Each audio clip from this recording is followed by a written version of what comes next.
Por lo pronto, pues ya está aquí la super mesa política. Ya veo aquí a la doctora Violeta Núñez, el doctor Héctor Javier Sánchez y el flamante director de la Octava Digital, el director editorial Jesús Escobar. Muy buenos días, bienvenida, bienvenidos. ¿Qué tal? Muy buenos días, ¿cómo están? Hola, buenos días, Ernesto, Alberto, Jesús y Héctor. Oye, Ernesto, ¿podemos comentar algo? Y Alberto, ¿podemos comentar algo brevemente? Sé que no está en lo que habíamos acordado, pero de lo que acaba de comentar ahorita Abel Barrera. Sí, por favor, adelante. Sí, bueno, algo que a mí me parece muy grave, es que el discurso que da Micaela, ¿no? La hija de Lucio Cabañas, ese día fue pues demoledor, ¿no? Y que después ocurra este mensaje por parte del ejército también es grave, los mensajes que se están mandando ahí. La hija de Lucio Cabaña relata cómo fueron pues apresados, ella, sus abuelos, sus primos fueron llevados al campo militar número 1, ella siendo una bebé, dice aquí, aprendí a caminar, aprendí a dar mis primeros pasos, mis primeras palabras, y algo que realmente fue estremecedor fue lo que contó de su mamá, ¿no? Que tenía 14 años, la esposa de Lucio Cabañas, y que fue violada sexualmente en el campo militar número 1, y que de ahí salió embarazada, dijo, del entonces gobernador de Guerrero, y dijo Micaela, no quiero decir su nombre porque me da asco, y que después venga este discurso del secretario de la Defensa me parece grave, me parece empezar muy mal, ¿no? Y bueno, realmente, pues para mí fue muy fuerte escuchar este discurso de Micaela, que he visto que poco se ha rescatado, pero no hay que dejar de rescatarlo y no hay que dejar de decir todo lo que pasó en este periodo de la Guerra Sucia, sobre todo también para traerlo al presente cuando hablamos de este gobierno, ¿no? Que dicen este es un gobierno represor, el de López Obrador. Hay que irnos al pasado para ver y ver las situaciones que se vivieron, pues aquí, por ejemplo, en el campo militar número 1, ¿no? Gravísimas. Sí, porque al final de cuentas, adelante, Héctor, adelante. Sí, no, nada más habría también que recordar, por ejemplo, aquella novela de Carlos Montemayor, la de Guerra en el Paraíso, donde relatan justamente las atrocidades que hizo el ejército mexicano en Guerrero y que nos pinta de cuerpo entero cómo estaban en aquellas épocas, ¿no? Y coincido totalmente con los comentarios vertidos de que fue más que lamentable, digamos, el discurso del secretario de la Defensa, por decirlo menos. Sí, porque al final de cuentas nos pueden aventar en este momento el discurso de que en la actualidad el Estado no reprime o en la actualidad el ejército no se comporta igual, pero el ejército lo hizo. Eso no lo pueden quitar de las páginas de la historia. El ejército reprimió, torturó, desapareció, violó a los ciudadanos y ciudadanas, violó comunidades enteras, arrasó con las mismas y todo con un afán y un interés netamente político. De todo esto bajo el discurso de la famosa Guerra Sucia, comandada por gente, perdón, pero que salió de la Dirección Federal de Seguridad, y lo hemos platicado muchas veces, gente que aprendió de Fernando Gutiérrez Barrios, que es uno de esos personajes que yo nunca entendí, bueno, sí entendí, por qué no pisó una cárcel, por qué no estuvo en Lecumberri, él, por ser un verdadero criminal, y todos aquellos que le siguieron. Y dentro del ejército, por supuesto que hay gente, y hubo gente, que coincide con esa forma de operar y de hacer las cosas.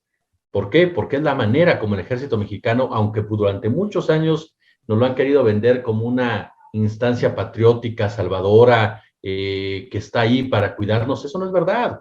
La historia no lo enseña. El ejército ha sido más represor de los ciudadanos y ciudadanas que respaldo de las mismas. Cuando se ha tornado una situación complicada, ahí están los casos emblemáticos de nuestra historia. Entonces, sinceramente, yo coincido. Para mí, la verdad, cuando escuché al general Crescencio Sandoval, me pareció algo totalmente absurdo, indigno, ofensivo. Cuando habló de una placa a los soldados caídos, perdón, si los soldados eran los represores, eran los victimarios, ¿por qué les vas a dejar una placa? Estás minimizando, estás denigrando, estás ofendiendo a las víctimas. Entonces, yo no sé qué tanto pese ese acuerdo o esa alianza que tiene el gobierno federal con el ejército, pero de que nos quieran vender este mole de que el ejército mexicano ahora tiene que ser reconocido por una época en donde fueron de lo peor que hemos visto y que se comportaron igual que en las dictaduras sudamericanas, pues sinceramente me parece muy fuera de lugar en un gobierno que habla de una transformación. Pues sí, hay que también tomar en cuenta que es un tema muy complejo, porque yo más bien diría que el ejército también tiene su careta de represor, porque también hay que reconocer, y eso, si somos justos, tiene también una tarea que es muy reconocida entre la población mexicana, las tareas de rescates en los planes de apoyo. Del DN3, ¿no? DN3 y otros, que se puede argumentar que se crearon para lavarle la cara, sí, pero también pudieron no haberlo hecho. Y creo Pero que ahí, mi querido Beto, perdón que te interrumpa, también es otra instancia el ejército, pero no es la instancia que tiene el poder en el ejército. O sea, el grupo que tiene el poder en el ejército no es el que decide en un momento dado darle una prioridad al plan DN3, que como bien señalas, se creó para lavarle la cara al ejército, se creó para tratar de sustentar un poco este discurso histórico que siempre nos han planteado, pero el grupo del ejército que manda, que comanda, que incluso hoy por hoy fue capaz de sacar del banquillo los acusados a un general en Estados Unidos, me parece que ese es el punto nodal. O sea, sí, estoy de acuerdo en que no podemos generalizar como tal, como en nada se puede generalizar, pero lo que marca realmente una institución son los hechos que de una u otra manera muestran el derrotero que siguieron. Y tristemente el ejército mexicano, en su gran mayoría, si lo quieren plantear así, los emblemas que ha habido o los ejemplos que ha habido, para mí en lo personal, sinceramente van más enfocados a un plano de represión que a un plano de auxilio a la población. Es cuestión de enfoque, yo por eso insisto que también es importante el matiz, también tiene su cara represora. Ya. Sí, y verdad, nada más, yo un breve punto nada más, habría que recordar la cuestión del fuero militar, ¿no? Una cuestión muy debatida que apenas recientemente se volteó a ver hacia ella, pero que de alguna forma, pues sí, marcó mucho la conducta de algunos militares que efectivamente fueron represores y, pues habría que decirlo con todas sus letras, ¿no? Asesinos, ¿no? De la población. Sí, yo la verdad, cuando escuché el discurso de Luis Crescencio Sandoval, pues yo creo que se equivocó y trajo otro discurso, porque eso de ninguna manera era ahí. Incluso no tendría que haberlo dicho jamás, mucho menos ahí.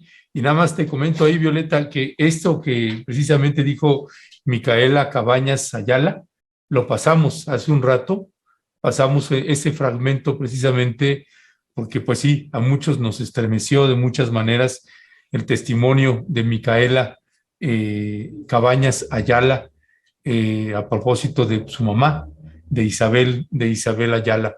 En fin, si les parece, vamos pasando al primer tema que nos ocupa. Bueno, ya será el segundo y tiene que ver, Violeta, con esto que sucedió en la Universidad Nacional Autónoma de México, pues de un joven que se suicidó y que pues ha generado muchísima conmoción de muchas maneras y es también de pronto pues obligado voltear a ver pues qué está pasando en las universidades y pues hay información pues de que este tipo de suicidios pues no es el único que ha estado sucediendo en esa universidad, pero no solamente en la UNAM, también en otras. ¿Qué decir al respecto, Violeta? Sí, gracias, Ernesto. Pues bueno, creo que el día de ayer fue un día muy, muy particular en la UNAM. Veíamos que medio informativo de la UNAM, que es la Gaceta UNAM, que pues muchos la seguimos consultando, ¿no? A pesar de que ya salimos, la seguimos consultando y la seguimos, la seguimos. Pues nos sorprendió que el día de ayer en su portada, pues el tema era el suicidio.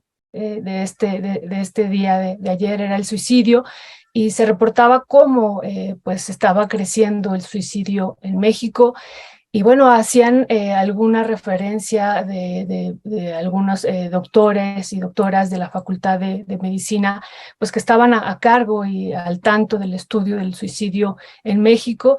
Y bueno, después en la tarde, pues enterarnos que había ocurrido que un estudiante de medicina se había aventado al vacío y había perdido la vida de esa manera, ¿no? Entonces, eso pues, realmente nos llamaba mucho la atención, nos preocupaba porque decíamos con algunos profesores incluso de la UNAM, pues que algo está pasando, ¿no? También hace unas semanas, ustedes recordarán que digo, es otro tema, pero algo está pasando también en la UNAM como un reflejo de lo que estamos viviendo, ¿no? Por supuesto, recordarán que un estudiante de la Facultad de Derecho pues amenazó con matar a la profesora y bueno, con realizar una masacre incluso en la facultad y en el salón.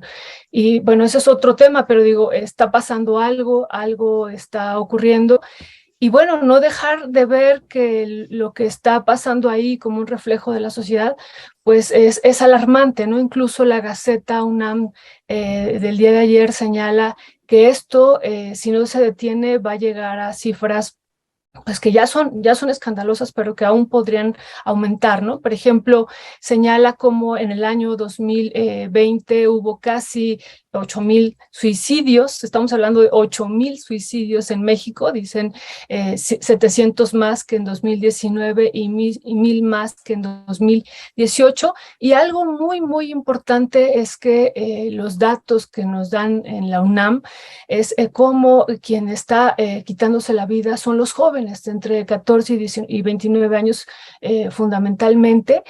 Y bueno, una situación que también llama mucho la atención del estudio que hace, que va relatando la UNAM, además de las situaciones que ya se venían viviendo en años anteriores, ¿no? De las características o las condiciones que llevan a una situación de suicidio en la población, ellos agregan de una manera importante también la situación de la pandemia que pues, seguimos viviendo, ¿no? Pero que se vivió de manera crítica en los años anteriores, y hacen un énfasis en la situación económica, ¿no? O sea, la derivación que tuvo la pandemia en la situación de pérdida de empleo, en la baja de los salarios, incluso hablan de la pérdida del estatus económico, entre otros, y que bueno, eso también ha aumentado de una manera importante el intento de suicidarse por parte de los jóvenes o pues lograrlo, ¿no? Llevar a cabo este acto.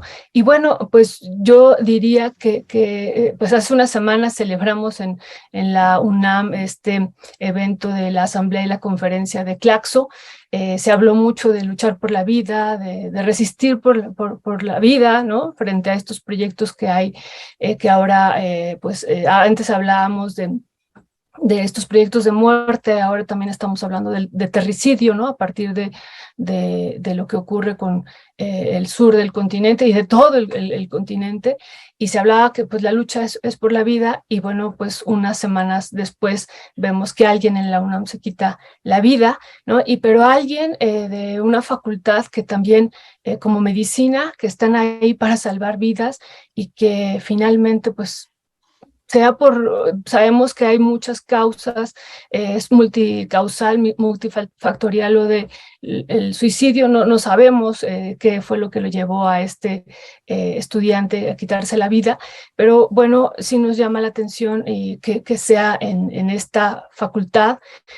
Probablemente ahorita podremos entrar más adelante a ver pues presiones, pero también la situación social. Pero algo me parece que está ocurriendo y que tenemos que tener y poner el foco como sociedad. Hemos visto también, y con eso concluiría, en otros espacios educativos, por ejemplo, en la UAM, lo que vivimos durante la pandemia de estudiantes que abandonaron la escuela. Tenemos un dato, ¿no? De 5 millones de estudiantes a nivel nacional que dejaron la escuela en este periodo.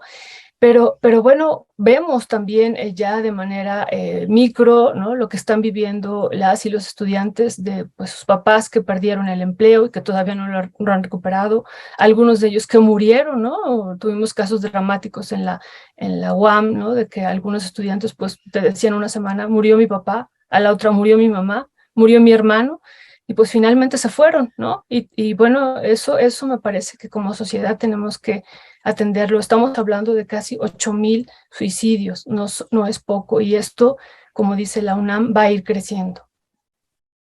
Héctor Javier, hay algunos que dicen que es momento de revisar lo que sucede en la Universidad Nacional Autónoma de México a raíz de lo que ocurrió con este estudiante. Otros que apuntan también al modelo mismo de las universidades. Pero esto es un tema complejo que tiene que ver no solamente con la decisión personal, sino con todo el contexto, el entorno que lo llevó a tomar esa decisión. ¿Cómo ves este tema, doctor Javier? Fíjate que yo no lo circunscribiría solamente al tema de las universidades, ¿no? Este es un tema global. Ya, por ejemplo, ahí la Organización Mundial de la Salud nos alerta que la población de entre 10 y 29 años de edad está muy, muy grueso el asunto, ¿no? Por ejemplo, entre la población de 15 a 29 años de edad es la cuarta causa de muerte. Fíjate, el primero son los accidentes de tránsito, la segunda, la violencia, es decir, la violencia social principalmente. Después viene un tema al que nos dedicamos mucho, que es la tuberculosis, y después vienen los suicidios, ¿no? Los suicidios tienen tasas muy, muy alarmantes, insisto, a escala global. De acuerdo a algunas encuestas que hay, algunos estudios que se han hecho, más de una quinta parte de los adolescentes sufren trastornos mentales, y digamos, si solo nos circunscribimos al grupo de 15 a 19 años, ahí es la segunda causa de muerte. De hecho, pues hay mucha población que considera que pues ya no tienen alternativas, ¿no? Y ahora, por ejemplo, además de lo que estaban hablando de las cuestiones de las universidades, pues la estructura también social pues, ¿qué les estamos dejando a la población joven a nivel mundial y en nuestro país? Pues muy, muy poquito, ¿no? Recientemente se acaban de publicar los datos de la Encuesta Nacional de Salud y Nutrición, que usualmente se hace periódicamente. Ya hay datos de 2020 y ahí nos reportan que en nuestro país 6% de los niños y adolescentes de 10 a 19 años, estamos hablando de 1.3 millones de personas, pues por lo menos el 6% tuvieron ideación suicida, lo cual nos habla de un incremento de, pues prácticamente del doble, ¿no? Porque el anterior en salud que se había hecho, ahí los niveles eran del 3.9% y aquí los subimos a más del 6%. Aquí, por ejemplo, también se puede decir que más del 40% de las mujeres y 26% de los hombres han intentado o intentaron provocarse la muerte en el 2020. De hecho, según la INEGI también, en el 2020 hubo 1.160 muertes de suicidios entre niños de 10 a 19 años y entre el grupo de 10 a 29 años de 3.453. Entonces, parecería ser que hay que voltear a ver en ciertos escenarios para hacerle caso a algunas problemáticas que están ahí, ya no diría latentes, muy activas, pero poco atendidas, y me parece que este es el caso, ¿no? Aquí uno de los temas que son muy poco abordados dentro del sistema de salud, no solo mexicano, sino pues de muchas partes del mundo, es lo que tiene que ver con la salud mental. Y aquí me parece que es un llamado a nivel global para que volteemos a ver todos los padecimientos mentales que tiene la población mexicana. Hay otros países en que, por ejemplo, si una persona reporta que está deprimida, digamos, depresión, alcoholismo, drogadicción, etcétera, se les puede dar incapacidad médica, digamos, siempre y cuando estén incorporando atención. Aquí una persona que llega a su trabajo, que llega a la escuela y que diga, pues me siento deprimido, le van a decir, no, pues qué bien, ¿no? Pues ahí llévatela, o ni lo van a pelar, ni le van a hacer caso, ¿no? Entonces, creo que es momento, no solo en los espacios universitarios, sino en los espacios laborales y en todos los espacios en general, que volteemos a ver la salud mental, que como bien decía Violeta, con el hecho de la pandemia, el encierro de la pandemia y todo lo que se provocó en términos de pérdidas, en términos de duelo, sí volteemos a ver cómo está la situación, en este caso, pues de nuestro país. Ya, gracias, mi querido Héctor. Jesús, déjame leerte un poquito algunos de los comentarios de la audiencia. Dice Alejandra García Sotelo, en la generación de medicina que ingresó el año pasado, ya hubo 3 suicidios y les parece normal, a mucha gente los consideran blandengues, entrecomillado lo pone. Dice Israel Huitrón, soy académico del Instituto Politécnico Nacional y fui estudiante del CINVESTAP, y ahí se vive un ambiente constante e inclemente de violencia académica, así como de desentendimiento de las autoridades. Marcela Vargas Peña, el doctor Giuseppe Amara decía que la gran epidemia de este siglo iban a ser las enfermedades mentales, entre ellos la depresión, por la demanda de una sociedad materialista. Liliana Valencia, mi hija estudia en la Facultad de Medicina de la UNAM, me habla del acoso sexual y la violencia que se vive y que tristemente se ha normalizado. Dice Patricia Mastache, estudiar medicina es peor que entrar al ejército. La denigración que hacen los superiores a los inferiores y no se diga a los estudiantes, es de horror. Y dice Potemkin, el suicidio nunca es causa de muerte. ¿Qué decir, mi querido Jesús Escobar? Pues de estas tragedias que estamos viviendo y que, como comentaba también hace un momento Violeta, pues de pronto es una cifra que está perdida, no tiene la suficiente difusión, ni la dimensión, ni los estudios que se tendrían que estar haciendo al respecto. Fíjate que yo creo que tiene varias aristas. ¿A qué me refiero con ello? Efectivamente, me parece que una de ellas es cómo minimizamos las enfermedades mentales. Es decir, las pasamos de largo. Creemos que si una persona está deprimida, con echarle porras basta. No nos preocupamos de saber por qué, no nos preocupamos de conocer las enfermedades, no les damos precisamente la importancia que tienen. Hay una enorme ignorancia, un enorme desconocimiento por parte de la población en general de lo que son las enfermedades mentales y el drama que se vive a través de ellas y las necesidades que requieren. A mí me ha quedado claro, debido a varias experiencias y sobre todo con varias entrevistas, esta carencia de conocimiento de la sociedad en general. Yo empezaría por ahí. No hay una información real, precisa, de fondo, para saber qué es, por ejemplo, la depresión, cómo la debes de enfrentar, quién padece la depresión, cuáles son los síntomas de la depresión, que están ahí, o sea, no es que se escondan, ahí están. De ahí pasamos a la cuestión social, es decir, ¿cómo ve la gente a las personas que reconocen una enfermedad mental? Si tú reconoces que eres depresivo, si tú reconoces que tienes un problema de esquizofrenia, si tú reconoces que tienes un problema de neurosis, la gente de inmediato te discrimina. De inmediato, por ejemplo, cuando hablamos de depresión, la gente te ubica como una persona débil, como una persona exagerada, como una persona que no estás preparada para enfrentar la realidad, que no estás preparada para enfrentar los retos que te pone el día con día.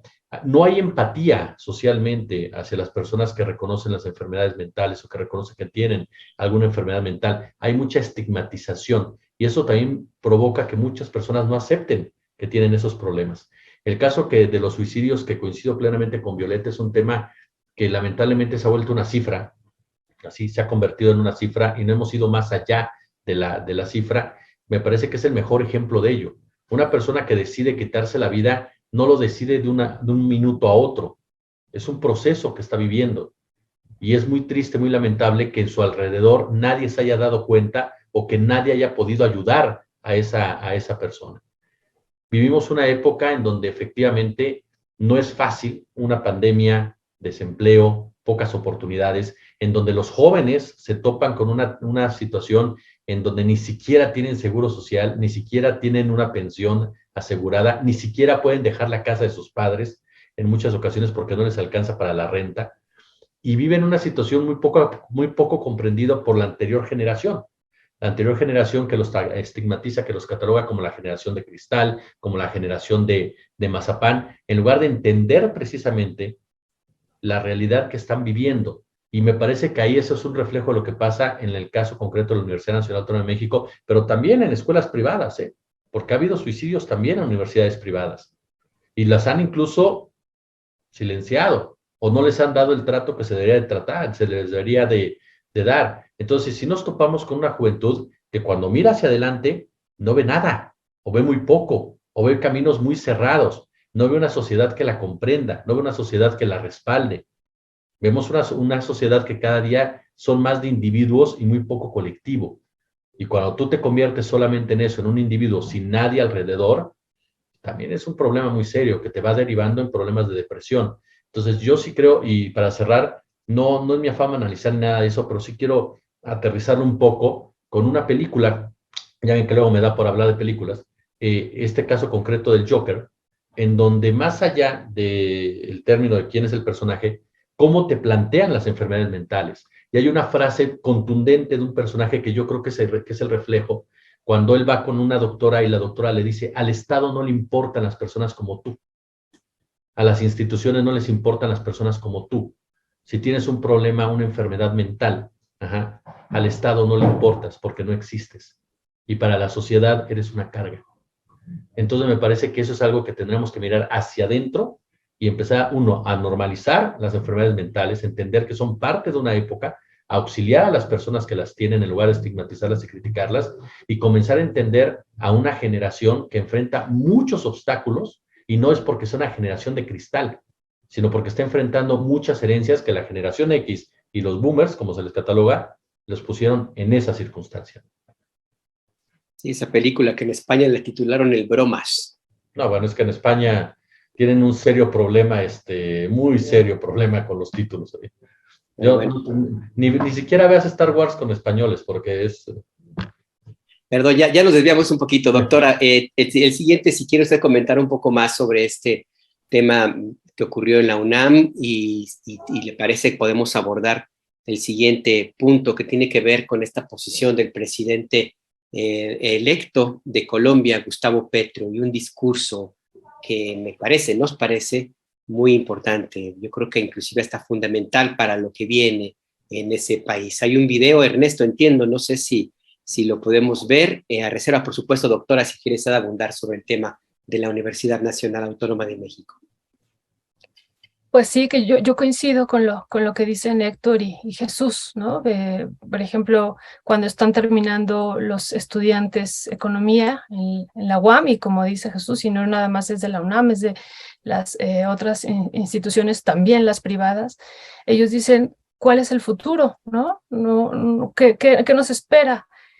No hay trabajo, mal pagado, sí hay una situación complicada, ¿no? Y bueno, y pues en el escenario económico a corto plazo tampoco se vislumbra una situación muy alentadora, y pues sí hay desesperanza, nada más esto, y pues no dejarlo de ver, ¿no? No dejarlo de ver, porque me parece, tampoco estoy de acuerdo con lo que ocurrió ayer se volvió una tendencia, un trending topic lo de la UNAM por varias horas. Y bueno, los discursos, como ocurren en otros temas, pues algunos incluso se iban al extremo de decir, esto es producto de la cuarta transformación porque quitó los recursos a los hospitales psiquiátricos, ¿no? O sea, cosas así, que se iban a esos extremos, y que me parece que pues todo es culpa de López Obrador desde algunas perspectivas, ¿no? Sin analizar los problemas estructurales e históricos en los que ya está inmersa la sociedad y que han venido generando pues y agudizando estos problemas, insisto, y como decían tanto Héctor como Jesús, ¿no? No nada más en el espacio universitario, sino también en los otros niveles. No hemos dicho nada, tampoco así como sociedad de manera fuerte. Si se ha tratado, pues aquí se ha tratado de, insisto, a través de estos 5 millones de estudiantes que salieron, ¿no? de sus lugares de estudio porque pues la pandemia los orilló, y bueno, pues tampoco, eso también traerá repercusiones a futuro, ¿no? No, imagínate mentalmente, por ejemplo, aunque se enojen algunos, ¿no? Imagínate los niños, o sea, los pequeños que tuvieron que encerrarse por la pandemia, todo el tiempo que pasaron lejos de sus escuelas,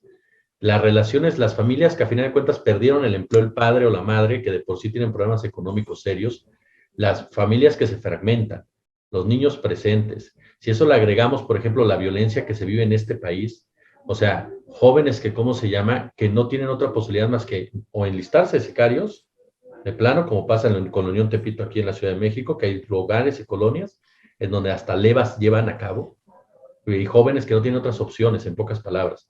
Jóvenes que crecieron, y ahí es donde voy, que hay gente que se enoja, pero una generación entera que creció en medio de las balas, de la violencia, de la falta de oportunidades, y que hoy por hoy tienen, que fue si ya le ponemos nombre y apellido, desde el 2006 a la fecha con Felipe Calderón, hablamos de una generación que tuviera 10 años ahí, ahorita que son ya de más de 20 años, ¿qué posibilidades tienen? ¿Qué vida tienen? O sea, vivimos una época que se ha venido con una consecuencia en donde la salud mental se ha venido deteriorando por todo lo que la rodea, o sea, por todo lo que la está rodeando, y que es un reflejo constante de una sociedad, y no solamente triste de la de México. Si volteamos a los vecinos del norte o volteamos a Centroamérica, a los vecinos de Centroamérica, nos topamos con una realidad muy similar. O sea, una sociedad en medio de la violencia, pocas posibilidades económicas, familias fracturadas, tejidos sociales rotos. Es decir, no hay muchas opciones, y lo peor, yo insisto eso, la incomprensión de unos con otros, ¿no? Pues sí. Déjenme agregar algunas cositas, ¿no, Ernesto? Sí, Yo claro, daría tres puntos así muy breves. Obviamente, por supuesto, es un problema que nos aumentó muchísimo la pandemia de COVID-19. La mayoría de las personas ahorita tienen muchos problemas de socialización, y esa socialización se había cortado a programas televisivos, a programas de TikTok, a programas de Internet, donde la violencia es el factor común, ¿no? Nada más habría que ver los animes, las caricaturas que actualmente, los programas, el exceso de violencia que hay ahí y la competencia de recursos que se tenía al interior de los hogares, ¿no? Muchas casas que son de 40 metros cuadrados y se enorgullecían de esas dimensiones, en donde pues habría que ver qué tantos recursos tenía la familia para afrontar estas situaciones que estamos viendo, ¿no? Por otro lado, estructuralmente, pues nos están haciendo una sociedad sociópata. Es decir, este discurso de que necesariamente hay que eliminar a los narcotraficantes, ¿qué onda con esto de los abrazos y no balazos? Que necesariamente hay que matar, hay que exterminar. Es muy peligroso ese discurso, ¿no? La verdad es que es terrible, ¿no? Y por otro lado, las oportunidades que se dan a los jóvenes, ya mencionaban algunas cosas, pero también habría que ver, y ahora que Jesús mencionaba a Felipe Calderón, yo también lo quiero recordar, pero en otro sentido, en la reforma laboral del 2012, que fue aprobada en noviembre de 2012, que se pactó también con Enrique Peña Nieto, en donde prácticamente se legalizó el outsourcing, en donde pues ya la precarización laboral que se hizo para la juventud mexicana fue peor, digamos, de lo que ya se vivía anteriormente. Y finalmente, pues yo haría un llamado a la población de que pues dejemos de estigmatizar estas cuestiones de los problemas mentales. No es para nada saludable que pues los discriminemos, estigmaticemos, y tampoco es suficiente decirle échale ganas, ¿no? Échale ganas. Qué terrible palabra esa, échale ganas. Me parece que tendríamos que ir a buscar las causas de lo que está sucediendo, y también pues habría que darle su valor a las colegas que son psicólogas, psicólogos, que estén bien capacitados, y que la gente deje de ver que uno tiene que ir al psicólogo ya cuando uno está loco o está loca, y que necesariamente pues uno tiene pues una parte muy extrema, ¿no?, de su salud mental. Creo que es mejor prevenir, ir viendo algunos síntomas. Ya hablaban de depresión, ansiedad, trastornos en el control de impulsos, de la personalidad. Por mucho que aparezcan ideas suicidas de aparentemente chantaje, habría que estar viendo qué está sucediendo ahí para que se actúe y se eviten este tipo de situaciones a tiempo. Gracias, mi querido Héctor. Pues vamos pasando al siguiente tema. Muchísimos comentarios de la audiencia. Lamentablemente no nos da tiempo de leerlos ahí. Pero bueno, Gustavo Petro, presidente electo, en su discurso precisamente a un lado de Francia Márquez, pues habló del capitalismo, y rescatamos este fragmento que, vaya que sí ha causado escozor. Vamos a escucharlo y regresamos a comentar. Petro y el capitalismo, por favor.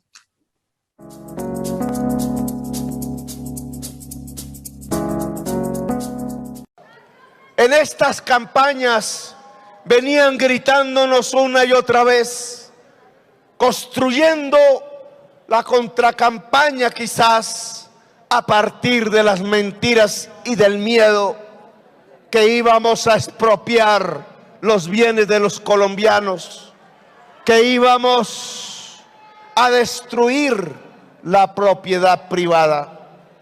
Pues bien, de manera franca, aquí les diría lo siguiente: nosotros vamos a desarrollar el capitalismo en Colombia.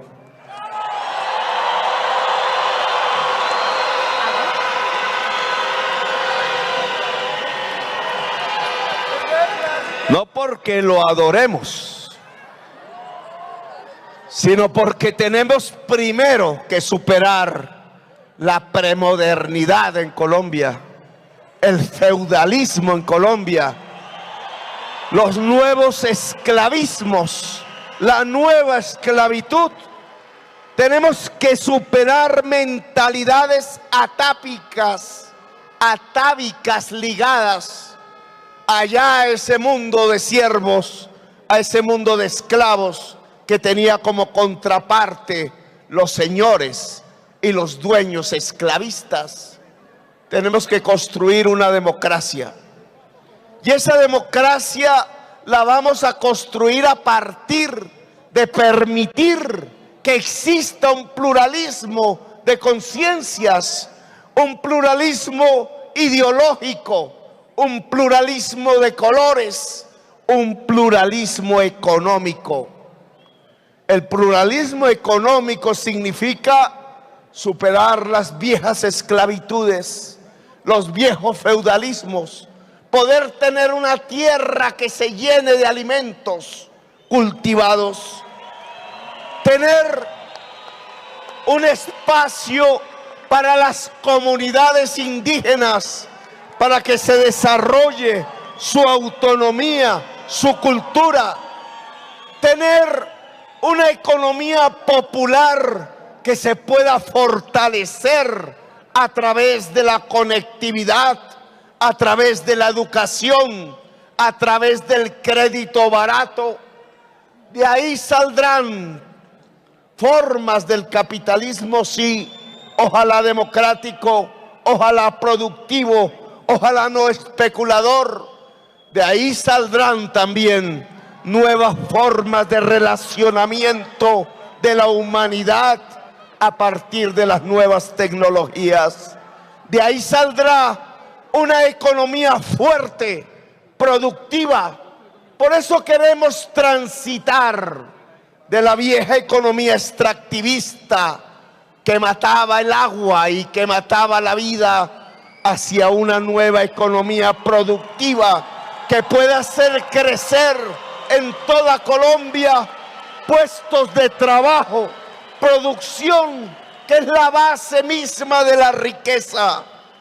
La riqueza nacional depende del trabajo. Si ese trabajo es asalariado, si ese trabajo es independiente, si ese trabajo es solidario y cooperativo, si ese trabajo adquiere las nuevas formas de la economía colaborativa, tendrá el respaldo del nuevo gobierno. Porque solo sobre la base de crecer económicamente, de producir, es que podremos entonces también redistribuir.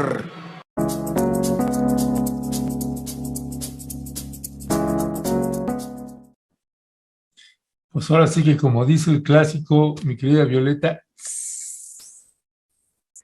vaya discurso, muchos elementos, pluralismo ideológico, hablando de desarrollar el capitalismo ahí en su modelo económico, transitar de una economía extractivista a una economía productiva, en fin, hablar de la riqueza nacional, de producir, de crecer, varios ángulos que desarrolla ahí. Por eso dejamos correr cuando al inicio habla del capitalismo, para tratar de entender a qué se estaba refiriendo específicamente pues el presidente electo Gustavo Petro. ¿Cuál es tu valoración de este discurso, Violeta?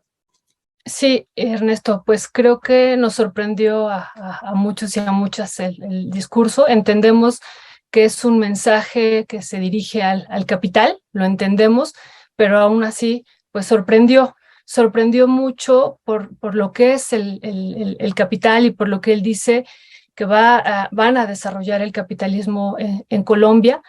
Y bueno, pues hay varias cosas que decir, pero yo creo que resaltaría tres. La primera, pues es que sabemos que no existe un capitalismo con rostro humano, no es sustentable, no es amigable, no es racional, hay que decirlo, es todo lo contrario, ¿no? Es violento, es una relación social que se basa en la explotación, en la subordinación, en la muerte, y eso pues realmente entonces pues nos sorprende este discurso de inicio, aunque lo entendemos, porque pues es el mensaje al capital y es este discurso de unidad que él está lanzando a Colombia y al mundo por todas las inversiones que hay en Colombia por parte de otras naciones, del capital transnacional.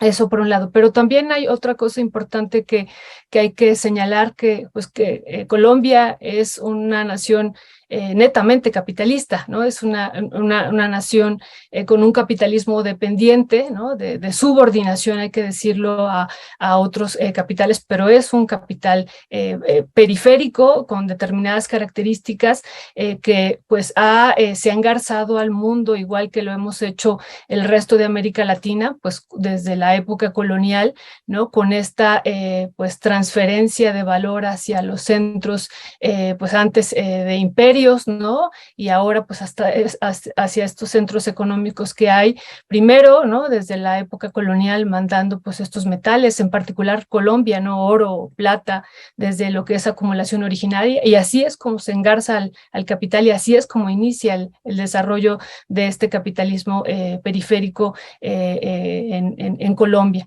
Y después, bueno, viene todo el desarrollo de las plantaciones de café, el petróleo ahora, y bueno, pues Colombia es uno de los principales, o es el principal país en América Latina, pues que está subordinado al resto del mundo justo, por ejemplo, por los minerales, hay que decirlo, en particular, además de lo del petróleo, por el carbón, ¿no? Es el principal abastecedor de carbón en América Latina y se usa hacia el resto del mundo de una manera importante. Y bueno, pues sabemos la historia que ha tenido y que tiene todavía el carbón en el proceso de acumulación. Entonces es muy importante decir eso, y todo lo que hay atrás de esto del proceso de la explotación y de la superexplotación que también se vive alrededor de este proceso extractivo del carbón y de otros minerales en Colombia, ¿no?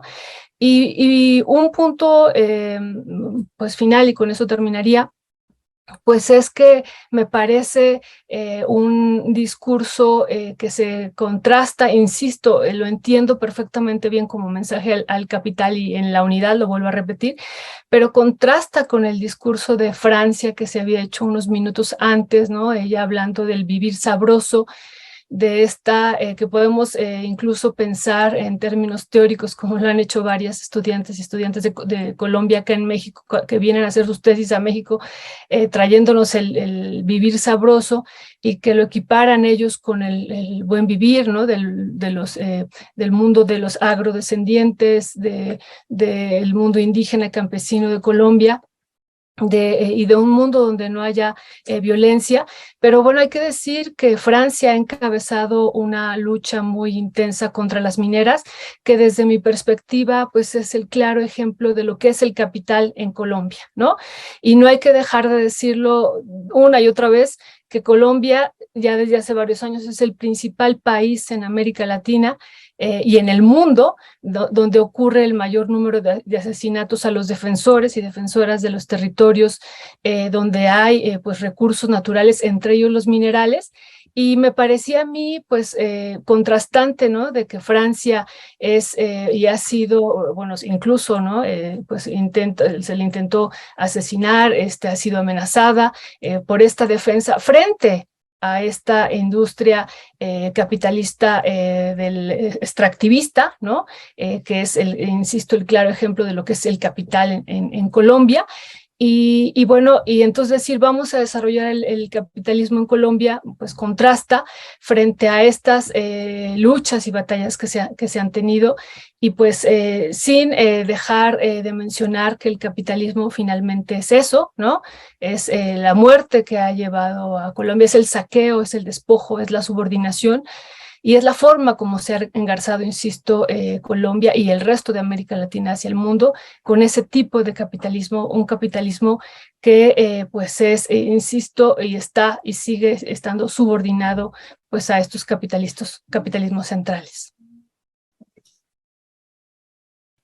Perdón, Héctor Javier, ¿cómo ves este discurso de Gustavo Petro? Es un mensaje al capital que hay en Colombia, tanto el nacional como el internacional. Yo le agregaría que también es un llamado un poco como una especie de llamado a no quiero usar la palabra, frase bandera blanca, pero por lo menos sí una petición de tranquilidad antes de que venga la reacción furibunda de la derecha, que en Colombia pues se parece mucho a la mexicana en algunos aspectos. ¿Tú cómo ves este discurso? Bueno, hasta peor, ¿no? Aquí déjame hacer un comercial. El lunes pasado de Mirada Crítica le dedicamos una buena parte del programa a Colombia, precisamente hablando de estos temas, ¿no? Y yo diría que efectivamente, ¿no? Si el mejor noticiero nocturno que hay en el país, Mirada Crítica, bajo la producción de Héctor Javier Sánchez. Sí. No, ya en serio. Yo diría como un dicho popular aquí en México, que el miedo no anda en burro, ¿no? Petro va a tener un panorama muy difícil dentro y fuera de Colombia. Recordemos que, bueno, ahí están instaladas bases militares de Estados Unidos, la presión que hay sobre Venezuela. Ahora la campaña es que si Petro va a ser el nuevo Hugo Chávez, que se va a alinear, etcétera, etcétera. Y ahora este discurso que da, que a mí no, sinceramente no me sorprende, porque ya había oído por ahí y les mandé un video que dura como 1 minuto y medio de José Mujica, en donde lo titulan que no soy bobo, ¿no? Entonces él ahí también habla un poco del capitalismo, y me parece ser que él adopta también esta postura, quizá de dientes para afuera, pero la adopta finalmente, más o menos posicionándose como una izquierda buena. Recordemos que ahora los principales analistas, ahora que ya se habla de que el mapa de la América Latina se está cubriendo de rojo, y que pues ahora con Brasil esperemos que también triunfe Lula, pues están diciendo, no, espérense, no todo es así de que va a ser una izquierda radical, tipo la de Hugo Chávez, tipo la de Nicaragua, tipo la de Cuba, etcétera, sino que hay de izquierdas, ¿no? Que desde la institucional hasta la muy acá, ¿no? La muy radical, por llamarlo de alguna forma. Y me parece que Petro se está tratando de colocar en una izquierda, vamos a decirlo coloquialmente, una izquierda buena, una izquierda que no va a poner muy en riesgo los capitales, porque me parece que si adopta también el discurso de su vicepresidenta Francia, pues a ver cómo le va también en la feria, ¿no? Recordemos cómo está yendo la situación allá en Perú, cómo está la situación también en Argentina, que no está muy claro el asunto, va a haber próximas elecciones y no está muy claro si siga la continuidad del kirchnerismo ahí. Entonces, creo que se está defendiendo, me parece que pues de una manera no muy grata a los que no nos simpatiza para nada el capitalismo. Ya bien lo comentaba Violeta, el capitalismo tiene nada de humanitario, pero que desafortunadamente ahora no están las condiciones, digamos, para ponerse ahora sí que al tú por tú con los capitales internacionales amparados por Estados Unidos. Y creo que en la medida que hay una mayor integración latinoamericana, sobre todo desde estas posturas que ahora les llaman progresistas, pues me parece que se va a ir forjando las condiciones para que en pocos años, esperemos, sí se tenga una mejor capacidad de respuesta por parte de los gobiernos de América Latina y del Caribe, y ya dejen de ser meros administradores de los intereses de las empresas transnacionales y, por supuesto, de las oligarquías locales. Ya, gracias, mi querido Héctor Javier. Jesús Escobar, ¿cuál es tu valoración? Fíjate que voy a descomponer un poco la mesa. ¿A qué me refiero? A que hace unos días estaba leyendo un libro titulado La historia del capitalismo, y en donde hacían una defensa muy interesante del capitalismo y señalaban que realmente el problema que padecemos no es el capitalismo per se, sino que es el neoliberalismo o la economía el capitalismo neoliberal, que es el que ha privado desde hace ya un buen rato, y que es el que ha profundizado las asimetrías y ha profundizado las desigualdades y ha caído en un pragmatismo salvaje y que ha caído en un total dominio de las grandes esferas de las oligarquías y que ha fortalecido las oligarquías. Uno de los exponentes en este texto señalaba que incluso el mismo capitalismo fue afectado y destrozado por la visión neoliberalista o del neoliberalismo como tal. Más allá de la cuestión de los conceptos y todo eso, a mí me queda muy claro, pero muy claro en ese sentido, que Gustavo Petro es como el mismo caso de Gabriel Boric, el caso de Alberto Fernández, efectivamente, el caso de Perú, el caso de Brasil próximamente, de varias personas que se topan con una realidad cuando llegan al poder. ¿Qué tanto se puede aplicar la idea, el concepto de la izquierda de manera inmediata en un gobierno en América Latina? O sea, ¿qué tan real se puede aplicar los postulados de la izquierda como tal en un gobierno, en los gobiernos de América Latina, por ejemplo, que han sido soterrados, dominados, golpeados, siempre por las oligarquías y por la derecha? Entonces me parece que tanto el papel de Petro como el de Boric, como el de Lula, como el de Alberto Fernández, como el mismo Pedro, tienen que ser muy inteligentes. Si quieren realmente llevar la discusión, el debate, la profundidad en el tema de la justicia social, de ir acabando con las asimetrías, de ir cambiando las desigualdades, no pueden llegar y enfrentarse directamente a un poder que está ahí, que tiene muchas ramas, que tiene muchos tentáculos para desestabilizar a sus propios gobiernos, y lo vimos, en un gobierno que contaba con una base social muy importante, como era el de Evo Morales. Fueron capaces de tumbar a Evo Morales con un golpe de Estado. Y Evo Morales no era cualquier personaje de Sudamérica o de la izquierda.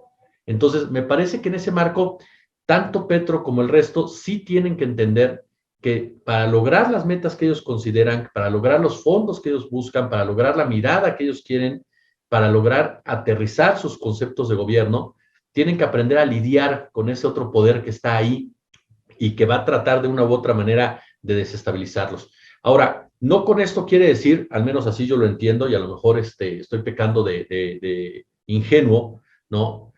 Que Gustavo Petro sea traicionado a sí mismo, o que Gustavo Petro esté dando un bandazo como tal, porque, digo, la presencia de Francia Márquez me parece que le da una autoridad moral brutal a esta administración, pero además de todo, me parece que el mismo Petro en otras oportunidades ha ido dejando en claro cuál va a ser su visión de política social, cuál es su visión para romper incluso con una guerra que tiene ya décadas en Colombia y que a los únicos que ha beneficiado son precisamente al famoso establishment y a la famosa oligarquía.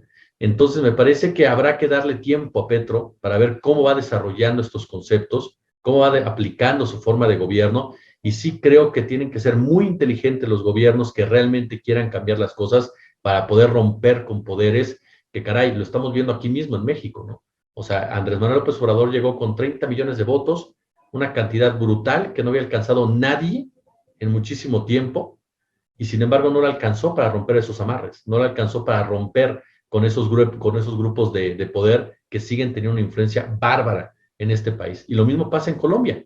En Colombia, el poder de los medios de comunicación, el poder económico, el poder de los Estados Unidos no le ponen un panorama nada fácil a Petro como para abrirse completamente a una confrontación directa, ¿no? Entonces sí me parece que tendrá que ser muy inteligente, y yo este discurso, yo sí lo veo más por ese lado, como un discurso de tratar de calmar un poco las aguas y tratar de evitar una confrontación directa, que ojo, si Petro tarde o temprano se mantiene fiel a sus ideas, esa confrontación se va a dar, pero tal vez no es el momento adecuado, no es el momento oportuno en este instante.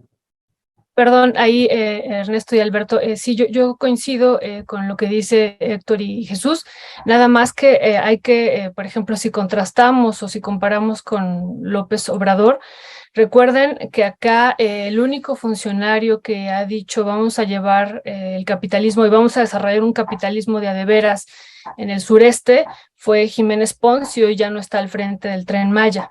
Y otro elemento importante que me parece también así en los comparativos es que tan pronto entró López Obrador, digo como discurso, ¿no? Porque a lo mejor varios van a decir no, pero no ha sido así, pero como discurso, declaró desde Palacio Nacional el neoliberalismo ha muerto, ¿no? Así lo dijo. Bueno, pero después dijo que no era tan malo, Violeta.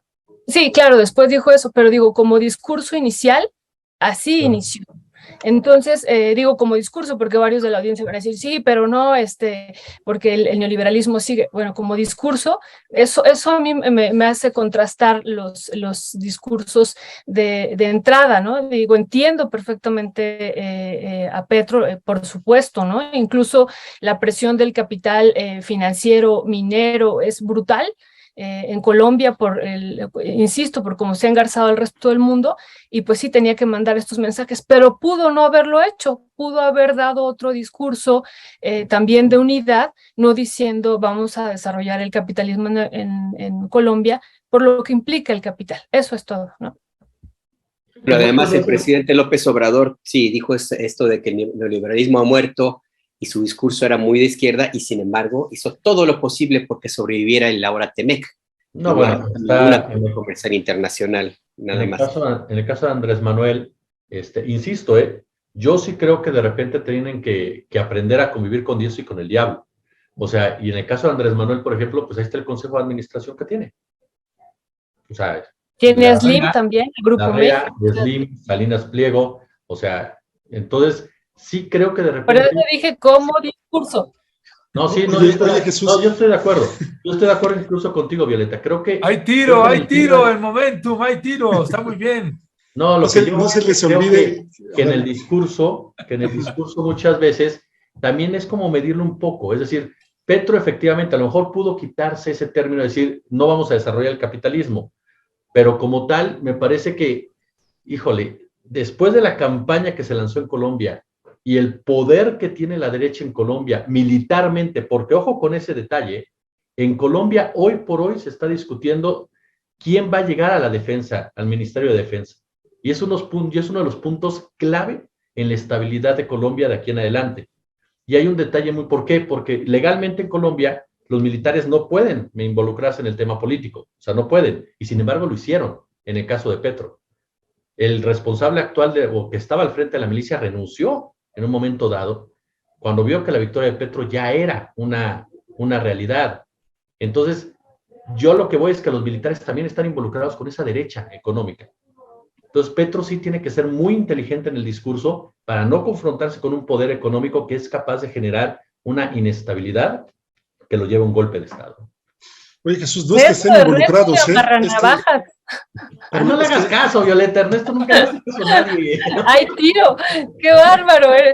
Mira, Ernesto cuando dice que hay tiro confirma que es seguidor de Marco Cortés. O sea, nada más Marco Cortés y Alito Moreno dicen esas cosas del hay tiro.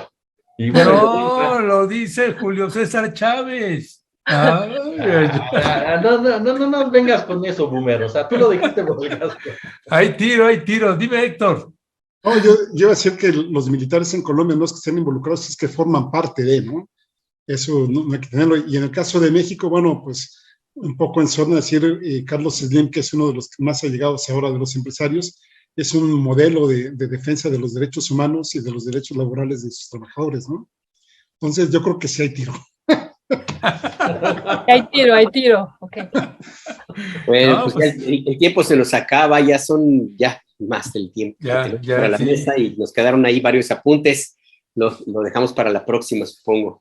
Pues dejamos el tiro para la próxima. Ahí que Jesús se pone, ya ven, luego muy agresivo y cosas así, pero bueno, ni modos, así pasa a veces con... Picosa la salsa, ¿verdad? Esos que no me has visto borracho. Son de la octava, se enoja porque le reclamamos que no se ha mochado con los tacos. Sí, ahí nada más con puras promesas. Sí, no ha habido nada de chayote ahí, hombre. A ver, sí. Ya les dije, pongan fecha, nadie le pone fecha. Te enfermas, Jesús. Es más, mira, te enfermas cuando hay fechas. ¿Cuándo vienes a México, Sánchez? En 15 días voy para allá, a ver si es cierto. En 15 días nos vemos los 5 y ahí en NEC Tierra Adentro yo invito. Órale. Celebramos a Héctor su cumpleaños. Ándale. Sí, le celebramos el cumpleaños. Ya viste, Jesús, que te pones ahí a echar tiros con la doctora y te responde también ahí con unos ganchos al hígado. La doctora Violeta es la única persona que respeto yo de toda esta mesa. Uy. Bueno, mira, la verdad que es una opinión compartida. Dice Potemkin, qué buenas contribuciones y crítica de Violeta Núñez. Más Violetas Núñez. Así es. Órale. De acuerdo. Sí, no, y acá Julieta MP también dice, Violeta es muy buena periodista e investigadora, pero no se trata de defender lo que dice y hace López Obrador a ultranza. Órale, no, pues ahora sí que bienvenidas. Ernesto quiere seguir con lo del tiro, el tiro lo trae Ernesto, ¿verdad? Sí. Eneida Martínez Ocampo me respalda, ella dice, exacto, es Julio César Chávez quien dice eso. Pues ahí porque lo escuche Jesús, digo. Pues, yo lo único que digo es que no te creo que lo hayas dicho por Julio César Chávez. Lo que digo es que lo dijiste por Marquito Cortés, Juanito Moreno, eso es todo. Es una cuestión de credibilidad, mano, o sea. Nada, los tacos, queremos los tacos ya están en 15 días, ya estamos. No hay tacos. No, hay unos muy buenos de cecina. Sí, cómo no, no, sí. ¿Qué pasó, mi querido? No, Alberto. Yo no sé. Tache. Mejor unas pizzas italianas ahí en Tierra Adentro. Están ricas, pero no, prueba los tacos de cecina son muy buenos. Vale, perfecto. Eso. Pizza de chilaquiles. Ah, también. La pizza de chilaquiles. Bueno, que te voy a decir una cosa, Violeta. Yo para los chilaquiles soy muy pueblo. Yo prefiero la guajolota, el tamal. Ah, sí, sí, sí, No, pues con razón la panzota esa, ¿no? Pues uno ya entiende. Mira tú, el burro hablando de orejas. Sí, mira, cada vez más delgado, cada vez mucho más. Bueno, mi querida Violeta, Jesús, Héctor, muchísimas gracias, como siempre, y como siempre la gente celebrando muchísimo esta mesa. Así que les mandamos un abrazo y nos vemos en el tiro de la próxima semana. Hasta luego, que les vaya Un muy bien. abrazo. Bye. Cuídense mucho. Hasta luego. Igualmente, gracias. Bye.